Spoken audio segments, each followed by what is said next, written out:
Oke, Assalamualaikum warahmatullahi wabarakatuh. Dalam pertemuan kali ini kita akan belajar tentang analisis real dengan bab sifat urutan dari R. Untuk beberapa pengetahuan yang perlu kita ketahui dari sifat urutan dari R, saya langsung ke definisi saja. Anggaplah di sini definisinya, karena kemarin kita sudah belajar di bab 1, saya anggap ini definisinya dimulai dari 2.1 ya. Definisi 2.1 untuk yang pertama. Definisi 2.1 untuk yang pertama, di situ Anda bisa baca bahwa untuk A elemen P, maka A dikatakan positif dan bisa ditulis A lebih besar dari 0.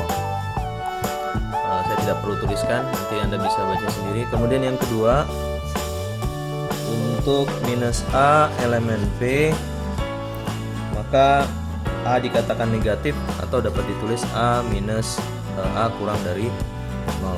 Kemudian untuk definisi 2.1 yang ketiga, itu bisa kita tuliskan, misalkan A itu elemen dari P gabungan dengan 0, itu bisa dikatakan non negatif atau dapat ditulis A lebih besar sama dengan 0.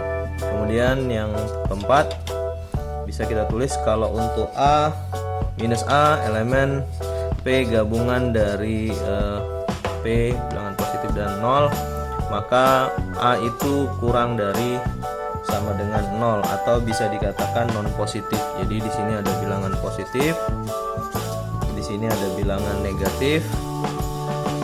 Ini non negatif, berarti 0 masuk, yang ini non positif. Ini dasar yang perlu Anda ketahui tentang sifat urutan dari R. Kemudian kita lanjut di definisi 2.2. Di definisi 2.2 yaitu misalkan A dan B itu elemen real.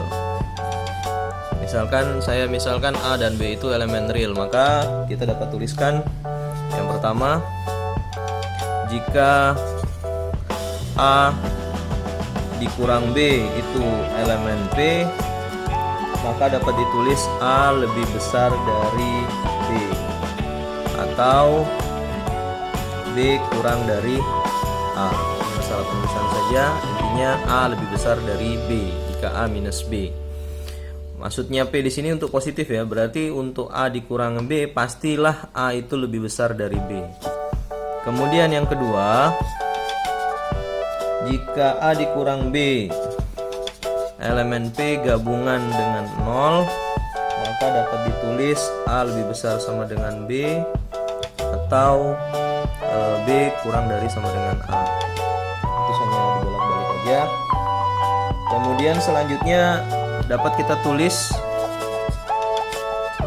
saya dapat tuliskan bahwa A, jika ada A, B, dan C bilangan real, maka kalau misalkan A lebih kecil dari B, lebih kecil dari C, berarti maksudnya itu adalah A lebih kecil dari B dan B lebih kecil dari C. Jadi ini dasarnya untuk mengetahui tentang sifat urutan dari R. Oke, kita lanjutkan lagi di halaman berikutnya. Nah, sekarang kita pelajari sifat-sifat urutan. Jadi sifat-sifat urutan, misalkan A, B, dan C elemen real. Jadi muncul teorema. Anggaplah ini teorema 2.1. Misalkan A, B, dan C itu elemen real, maka teorema yang pertama adalah jika A lebih besar dari B dan B lebih besar dari C, maka A sudah pasti lebih besar dari C. Dan Anda bisa baca di modul, di situ ada pembuktiannya mengapa hal ini terjadi. Tentu saja ini akan saya jelaskan sedikit supaya Anda lebih memahami bahwa untuk analisis real kita patokannya adalah terhadap definisi sebelumnya. Tidak bisa kita langsung tentukan saja. Memang terlihat memang sudah jelas bahwa jika A lebih besar dari B dan B lebih besar dari C, sudah pasti A lebih besar dari C. Cuman patokan kita tetap pada definisi awal. Jadi definisi yang kita lihat sebelumnya tadi ini harus jadi patokan. Misalkan seperti ini. Kalau dikatakan A lebih besar dari B, maka harus ditulis A dikurang B itu elemen P, sehingga nanti bisa ditulis akhirnya adalah kalau misalkan B lebih besar dari C, berarti B dikurang C itu harus elemen P. Kemudian kita lanjutkan untuk pembuktiannya teorema yang pertama, yaitu tadi sudah diketahui bahwa A lebih besar dari B. Kemudian dari A lebih besar dari B itu berarti kita dapat tuliskan A dikurang B elemen P. Tadi ada lagi diketahui B lebih besar dari C, kita dapat tuliskan B dikurang C itu elemen P. Nah, berdasarkan yang sudah kita ketahui tentang definisi tadi, dapat kita tuliskan bahwa untuk A dikurang C tadi, A dikurang C itu bisa kita tuliskan bahwa apakah benar A lebih besar dari C itu hasil dari A lebih besar dari B dan B lebih besar dari C. Maka kita bisa tuliskan untuk A minus B